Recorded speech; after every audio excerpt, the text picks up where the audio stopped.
Bonjour à tous, et bien aujourd'hui je vais vous présenter le pack, le Mission Pack Werewolf Feral Kin. Donc je continue ma série de présentation des Mission Pack. Donc celui-ci a pour thème évidemment les loups-garous. Donc comme dans tous les Mission Pack, on va avoir un livre de règles, une planche de pion avec la tuile de tanière, différents pions qui vont être utilisés par les nouvelles petites règles à porter. Donc une planche de pion recto verso, donc une qui est utilisée plutôt dans les mines, donc il doit être celle-ci je suppose, et une autre qui peut être utilisée dans n'importe quel autre monde. Voilà. Ensuite vous avez donc une carte de faction pour les Werewolf Feral Kin. Voilà, donc on regardera ça rapidement tout à l'heure. Vous avez ensuite un deck de cartes, donc avec les cartes de menace, les cartes de map, de la tanière, la carte de map de tanière, des cartes artefacts, des cartes gear, des cartes darkness, des cartes de traits pour les loups-garous, des cartes tribal pack aussi, donc vous allez voir c'est des traits un petit peu généraux aux loups-garous, des cartes rencontres, des cartes de résumé de règles, bleeding marker, les balles d'argent pour le Gunslider notamment,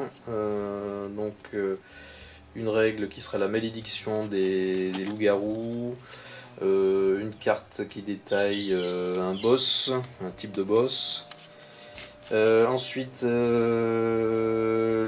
carte de résumé de règles de Werewolf Hero quand les héros deviennent loups-garous, le résumé de la malédiction et la carte aventure. Spécifique au werewolf. Vous avez ensuite 6 figurines de loup-garou. Donc là je suis en train de les peindre, donc je n'ai pas terminé. Voilà, donc elles arrivent en deux postures. Donc il y a celle-ci avec la gueule qui est plutôt fermée, qui est carrément fermée, et vous avez cette posture avec la gueule ouverte.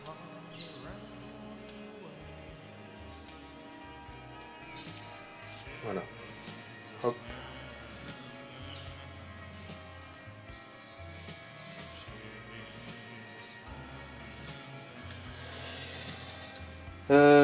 Donc,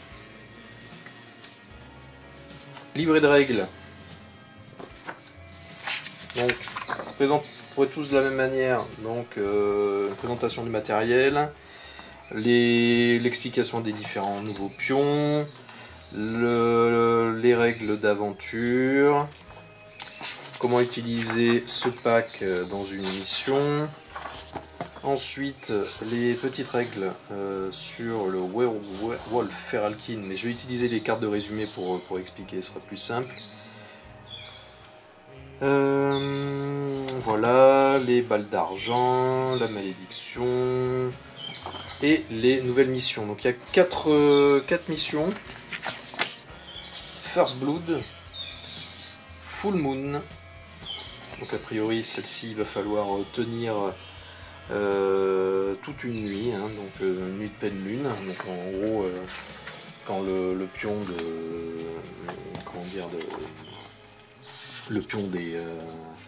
des aventuriers arrivera à la fin de la piste, et bien si les héros sont toujours vivants, et bien ils auront gagné. Cleansing Ritual, donc là il s'agit en fait de participer ou de réussir à ce qu'un rituel arrive jusqu'à sa fin, un rituel évidemment de bannissement de la malédiction des loups-garous. Hunting Group, donc là j'ai pas trop regardé encore à quoi cela correspond. Ensuite une fac, un résumé de la faction des ennemis et un guide de peinture. Voilà. Donc la carte donc de Tanière, c'est elle a une rencontre avancée, hein, donc, qui est Tattooed Rags. Donc on retrouvera sûrement dans les cartes rencontres. Bon, des cartes épiques, voilà, donc là rien de nouveau, de spécial là-dessus, hein. Donc là, les cartes épiques ont un boss, forcément. Ensuite vous avez les cartes de menaces, les cartes artefacts qui ont pour donc thème les loups-garous ou pas, les cartes gear, donc les Silver Bullets, Wolfbane, Beast Hunter Rifles. C'est pas mal. Des cartes menaces.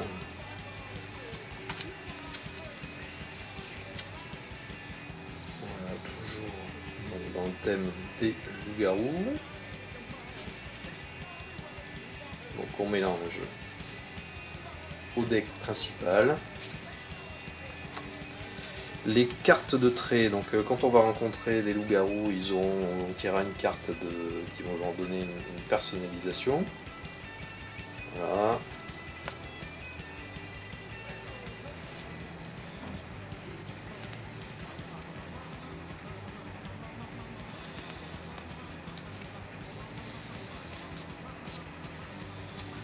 Ensuite, ça c'est une carte, donc les Werewolf Tribal Packs, d'après ce que j'ai compris, a priori, c'est qu'au début d'une partie, on tirera, dans laquelle il y aura des loups-garous, on tirera cette carte. Et cela apporte un trait commun à tous les loups qui seront piochés. Parce qu'autant les cartes de trait, on va les piocher à chaque fois qu'il y aura une carte menace faisant référence à des loups qui sera pioché, mais là ça sera valable pour toute une partie, d'après ce que j'ai compris. Voilà, donc notamment il y en a qui ont des traits qui peuvent gagner la classe tribal. Voilà, tribal magic, bon, il y a des petites variations. Donc pour apporter eh bien, un trait commun à tous les loups que l'on rencontrera. Voilà. Donc ces cartes rencontres, combien on en a? 1, 2, 3, 4, 5, 6, 7, 8, 9, 10, 11, 12. Toujours avec le petit sigle Werewolf pour les reconnaître. Donc voilà, je ne vous les spoil pas. Ensuite, des résumés de cartes de règles. Alors,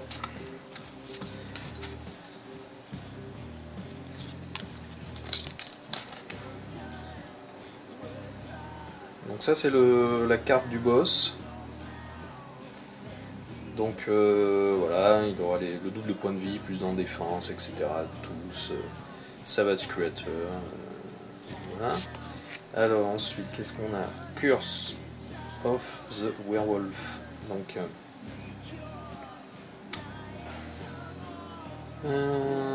quand on a la maladie, quand on est KO quand on est mis KO par un Werewolf Feralkin, on lance un dé et pour savoir si on gagne la malédiction. Et donc si on est touché par la malédiction du loup-garou, eh bien on peut à des moments se transformer en loup-garou.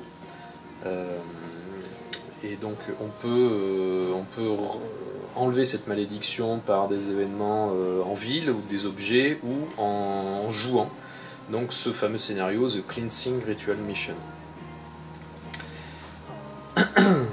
pour réussir à enlever cette malédiction. Alors, on va regarder la fiche de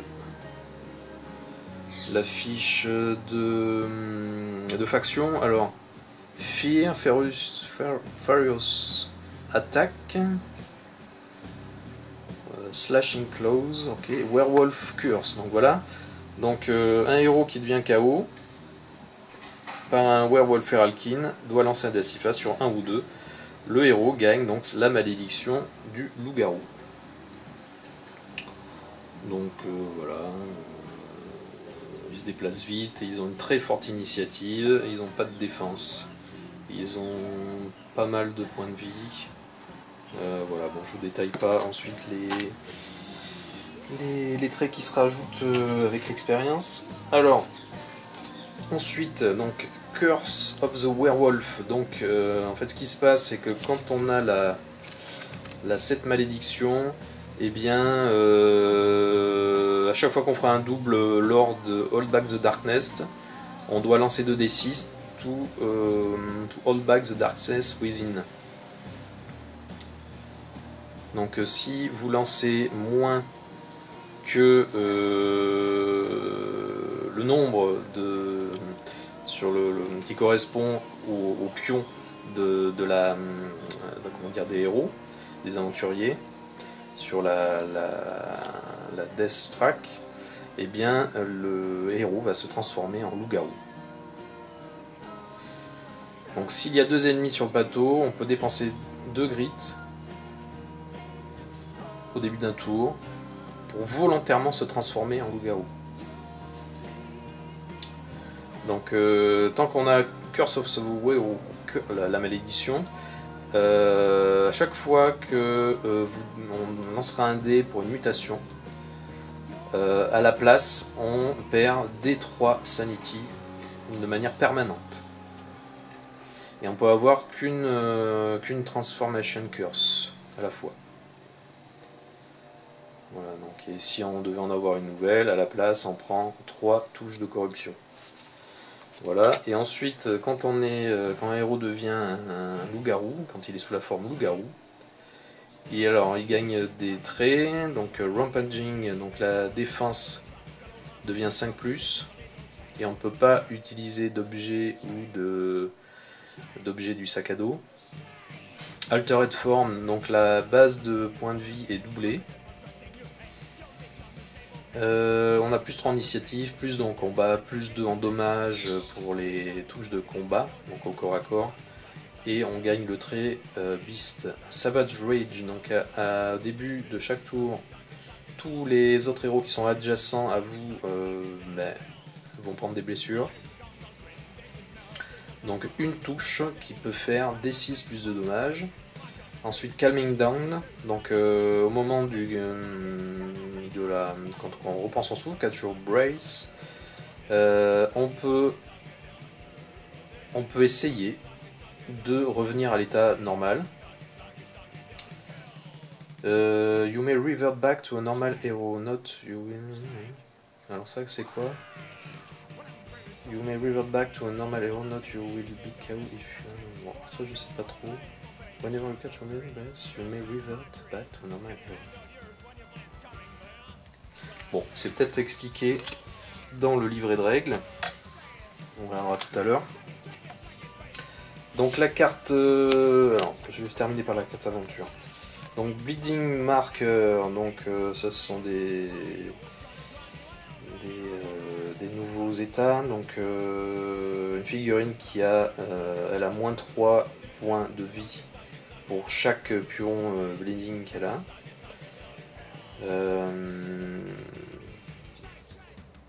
Donc c'est moins 3 de points max de points de vie, c'est pas 3 blessures. Un héros qui est réduit à 0 points de max de vie et KO. Un ennemi qui est réduit à 0 points de vie est tué. Donc le héros peut utiliser un grit à n'importe quel moment pour enlever donc un pion de bleeding. Et on enlève tous les pions bleeding à la fin de l'aventure. ou quand ils sont KO.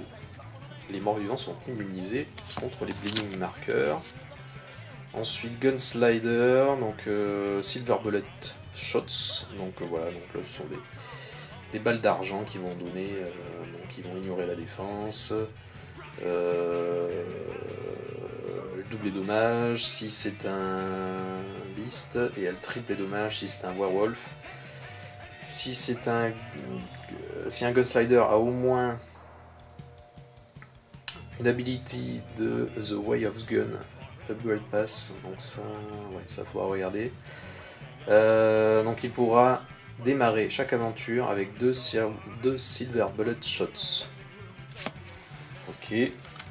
Et donc la carte aventure, donc ça c'est si on veut mixer donc si on veut que notre aventure prenne la couleur en fait, et que l'on rencontre plus souvent des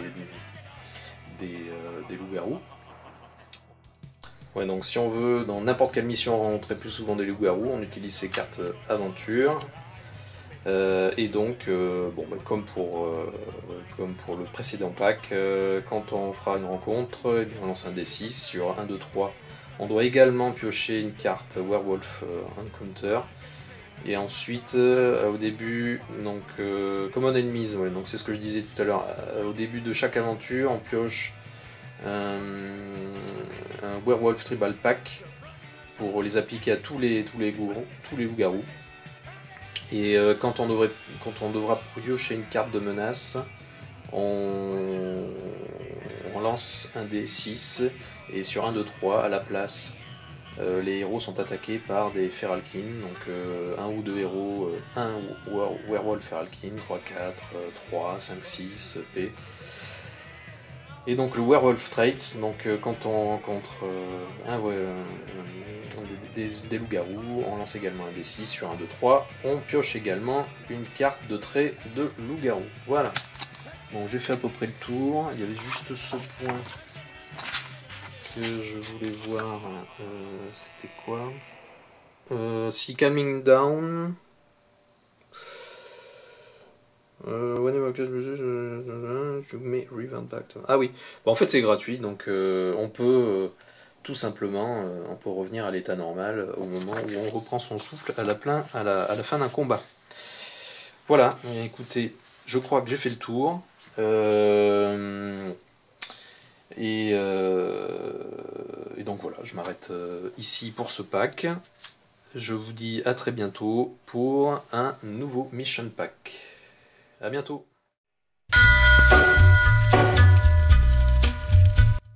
Donc pour faire un petit résumé des aventures de Jenny Barnes et du shérif Anderson, ils étaient partis donc de la ville de West Wiltold pour suivre la piste d'un membre du gang Bowie qui serait le bras droit du colonel Scafford, toujours donc dans l'optique de venger la mort du mari de Jenny Barnes. Mais ils ont suivi une mauvaise piste dans les doigts du diable et ils sont tombés dans la tanière d'une terreur de la nuit qui leur a sacrément botté les fesses. Jenny Barnes a subi pas mal de blessures et finalement ils se sont retrouvés dans le village de Woodends où ils se sont donc reposés, ils ont récupéré un petit peu et ils sont repartis donc à la recherche d'une piste, toujours dans les doigts du diable, mais cette fois-ci en suivant la piste de la 12e cavalerie qui était donc localisée à Woodsend, et 12e cavalerie dont on a perdu la trace. Donc pour essayer d'avoir des indices pour retrouver la piste de ce membre du gang Bowie, eh bien il décide de repartir à l'assaut des doigts du diable, mais cette fois-ci en suivant donc la piste de la 12e cavalerie. Donc le scénario que je viens de terminer correspond à un scénario de l'extension Blasted Waste, donc qui apporte donc un nouveau terrain de jeu qui sont les canyons. Donc c'est ce scénario Missing Patrol que j'ai donc fait, donc où il s'agissait donc de suivre la piste de cette cavalerie qui a disparu. Et malheureusement, eh bien, ils se sont fait...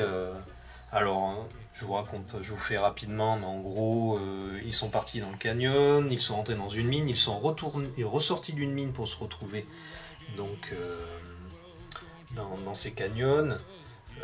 Et malheureusement, ils sont tombés sur toute une série d'ennemis, dont des indiens fantômes, encore une Night Terror, et puis finalement une tribu indienne donc, qui avait ce trait, et ont été rendus vraiment très bas sur la piste de Darkness. Et je n'ai pas voulu quitter le combat, et donc finalement Jenny Barnes est tombée KO. Le shérif Anderson est également tombé KO lors du même round, ce qui fait que la partie est perdue d'un premier temps. Et terrible nouvelle, Jenny Barnes, après avoir jeté un jet sur donc l'échelle de blessure, est décédée. Terrible nouvelle. Jenny Barnes, donc, qui avait déjà beaucoup de blessures, a fini par décéder. Le shérif Anderson, lui, s'en est sorti.